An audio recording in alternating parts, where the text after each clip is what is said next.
નમસ્કાર મિત્રો, ગુજરાત સમાચાર ટીવીમાં તમારું સ્વાગત છે। દેશ અને દુનિયાના તમામ સમાચારો જાણીએ એ પહેલા ચેનલમાં નવા હોય તો ચેનલને સબસ્ક્રાઇબ અને વિડીયોને લાઇક કરી દેજો। સૌ પ્રથમ સમાચારમાં વાત કરીએ તો હવામાન નિષ્ણાત અંબાલાલ પટેલે ગુજરાતમાં ફેંગલ વાવાઝોડાને લઈને આ મોટી આગાહી। હવામાન નિષ્ણાત અંબાલાલ પટેલે જણાવ્યું છે કે ગુજરાતમાં ફેંગલ વાવાઝોડાની અસર વર્તાશે। રાજ્યમાં ઠંડીનો પારો વધશે। રાજ્યમાં મહત્તમ તાપમાન 35 ડિગ્રી સેલ્સિયસ રહે તેવી સંભાવના છે, જ્યારે કચ્છના ભાગોમાં ઠંડા પવનો ફૂંકાવાની સંભાવના છે। ઉત્તર ગુજરાતના ભાગોમાં હજુ ઠંડી પડવાની શક્યતા છે। મધ્ય ગુજરાતમાં ન્યૂનતમ તાપમાન 18 ડિગ્રી સેલ્સિયસ રહે તેવી સંભાવના છે। મધ્ય અને ઉત્તર ગુજરાતના કેટલાક ભાગોમાં વાદળછાયું વાતાવરણ રહેશે। તેમણે જણાવ્યું છે કે 15 થી 20 ડિસેમ્બર સુધીમાં બંગાળના ઉપસાગરમાં લો પ્રેશર બનવાની સંભાવના છે।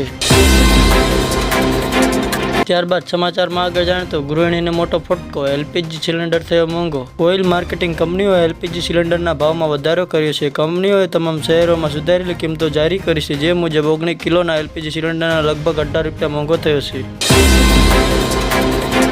તો ફટાફટ સમાચારમાં વાત કરીએ તો ખ્યાતિ હોસ્પિટલના કાંડ બાદ સરકાર સતર્ક, પીએમજીવાય યોજનાના નિયમોમાં ફેરફાર સાથે આવશે નવી ગાઈડલાઈન। ખ્યાતિ હોસ્પિટલના કાંડ બાદ આરોગ્ય મંત્રી એલર્ટ મોડમાં જોવા મળ્યા છે। ખ્યાતિ હોસ્પિટલના કાંડ બાદ હવે સરકાર પીએમજીવાય યોજનાના નિયમોમાં ફેરફાર કર્યા છે। સરકાર આગામી દિવસોમાં નવા નિયમો સાથે નવી માર્ગદર્શિકા જાહેર કરશે। નવા નિયમો મુજબ હવે એન્જિયોગ્રાફી, એન્જિયોપ્લાસ્ટીના વિડીયો સરકારને મોકલવા પડશે।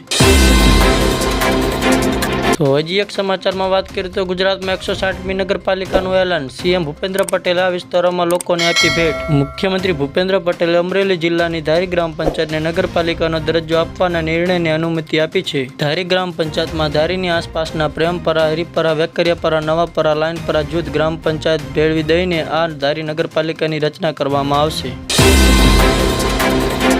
તો સમાચારમાં હજી એક વાત કરીએ તો બોટાદમાં પથ્થરબાજોનો આતંક, પરિવાર ભયભીત। બોટાદમાં પાળી રોડ પર રહેતા કોન્ટ્રાક્ટરના ઘરે ગત મોડી રાત્રે 4 શખ્સોએ ફરી એકવાર પથ્થરમારો કર્યો હતો, જેથી કોન્ટ્રાક્ટરે 4 શખ્સો સામે ફરિયાદ નોંધાવી હતી। ત્યારે ફરી એકવાર પથ્થરમારો થતાં કોન્ટ્રાક્ટર અને તેના પરિવારને જીવનું જોખમ હોવાથી પોલીસ રક્ષણ આપવા માંગ કરી છે।